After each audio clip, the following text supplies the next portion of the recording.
नमस्कार दोस्तों, स्वागत है आपका भजन ज्ञान चैनल में। दोस्तों, राधा अष्टमी और जन्माष्टमी के बारे में आप सभी लोग जानते हैं। जन्माष्टमी के 15 दिन के बाद ये राधा अष्टमी आती है और जितना महत्व जन्माष्टमी का होता है उतना ही महत्व राधा अष्टमी का भी होता है। इसके बारे में पूरी जानकारी प्राप्त करते हैं। इसके बारे में कथा है, राधा अष्टमी की कथा है और कथा को पूरा सुनेंगे तो बहुत सारी जानकारी हमें प्राप्त होगी। स्वर्ग लोक से ये मनुष्य योनि देवी राधा को इस कारण मिला श्राप, जाने राधा अष्टमी से जुड़ी पौराणिक कथा। भाद्रपद माह के शुक्ल पक्ष की अष्टमी तिथि को राधा रानी का जन्म उत्सव मनाया जाता है। इस बार 11 सितंबर को राधा अष्टमी है। राधा जी के जन्म से जुड़े रोचक तथ्य के बारे में आज हम आपको बताने जा रहे हूँ। आइए विस्तार से इनके बारे में हम जानते हैं। इनके पीछे क्या कहानी है। भगवान श्री कृष्ण के जन्म के 15 दिन बाद देवी राधा जी का भी जन्मदिन मनाया जाता है, जिसे राधा अष्टमी के नाम से जाना जाता है। राधा रानी का जन्म भाद्रपद माह के शुक्ल पक्ष की अष्टमी तिथि को मनाया जाता है। इस दिन देवी राधा के भक्त व्रत करते हैं। जैसे जन्माष्टमी का व्रत करते हैं वैसे राधा अष्टमी का भी व्रत करते हैं और करना भी चाहिए। इसका बहुत विशेष महत्व होता है। इसका बहुत ही पुण्यदायी व्रत होता है और घर मंदिरों में श्री राधा कृष्ण और राधा की पूजा अर्चना करते हैं। इस साल राधा अष्टमी 11 सितंबर को मनाई जाएगी। राधा जी की जन्म कथा श्री कृष्ण के साथ उनके प्रेम कहानी की तरह ही बड़ी रोचक है। आइए राधा अष्टमी से जुड़ी पौराणिक कथा के बारे में हम विस्तार से जानते हैं। हिंदू पुराणों में वर्णित कथा के अनुसार एक दिन देवी राधा स्वर्ग लोक से कहीं बाहर चली गयी। यह जानकर भगवान श्री कृष्ण विरजा नाम की सखी के साथ उद्यान में घूमने लगे, बगीचे में घूमने लगे। कुछ देर बाद जब देवी राधा स्वर्ग लोक वापस आई तो वह श्री कृष्ण को विरजा के साथ देखकर क्रोधित हो उठी और क्रोध में ही उन्होंने विरजा को अपमानित कर दिए, जिसके बाद विरजा नदी के रूप में बहने लगी। देवी राधा का यह व्यवहार श्री कृष्ण के मित्र सुदामा को अच्छा नहीं लगा और वह देवी राधा को भला बुरा कहने लगे। सुदामा की बातें सुनकर राधा को गुस्सा आ गया और उन्होंने सुदामा को दानव योनि में जन्म लेने का श्राप दे दिया।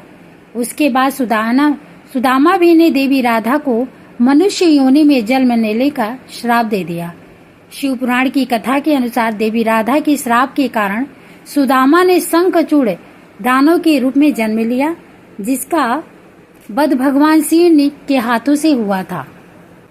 वही राधा रानी को सुदामा के श्राप के कारण पृथ्वी लोक पर मनुष्य के रूप में जन्म लेकर भगवान कृष्ण का वियोग सहना पड़ा। जबकि कुछ पौराणिक कथाओं में बताया गया है कि द्वापर युग में जब श्री कृष्ण ने भगवान कृष्ण के रूप में अवतार लिए तो उनकी पत्नी यानी माता लक्ष्मी ही देवी राधा के रूप में पृथ्वी पर आई थी। राधा अष्टमी व्रत का हिंदू धर्म में बहुत ही महत्व है। इस दिन भक्तजन देवी राधा के नाम का व्रत रखते हैं और धूमधाम से श्री कृष्ण और देवी राधा की पूजा अर्चना करते हैं। शास्त्रों के माने तो भी भक्त सच्ची श्रद्धा से इस दिन देवी राधा के लिए जो व्रत रखते हैं उनके जीवन में आर्थिक समस्याएं कभी भी नहीं आती है। लक्ष्मी की कभी कमी नहीं होती है। लक्ष्मी जी सदा उनके घर में हमेशा की वास करती हैं और कृष्ण भगवान की बहुत सारी कृपा उन पर प्राप्त होती है।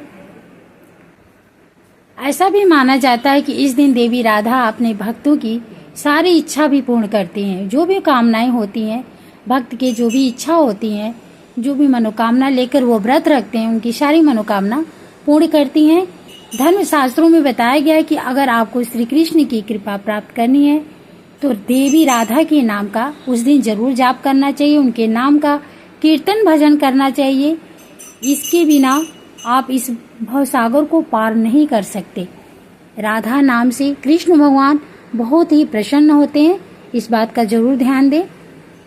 राधा अष्टमी के दिन हमें जल्दी से सूर्योदय होने से ब्रह्म मुहूर्त में सूर्योदय होने से पहले उठना चाहिए और ब्रह्म मुहूर्त में उठ करके व्रत का संकल्प लेना चाहिए, व्रत करना चाहिए। पूरे दिन राधा नाम का जाप करना चाहिए।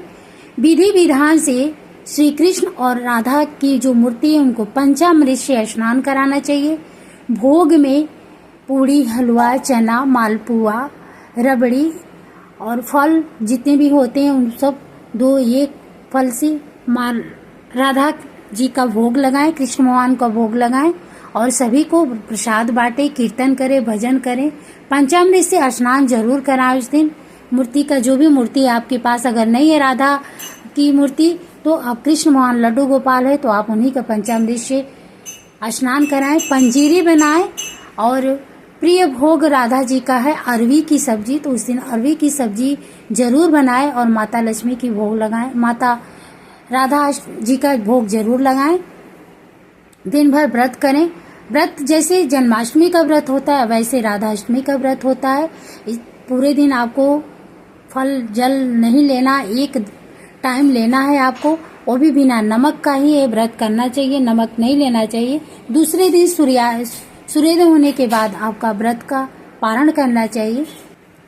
दोस्तों अगर वीडियो आपको थोड़ी सी भी यूजफुल लग रही है, अच्छी लग रही है तो लाइक करें वीडियो को और वीडियो दूसरों को भी शेयर करें ताकि आपके माध्यम से उन्हें भी जानकारी प्राप्त हो। राधे राधे, धन्यवाद।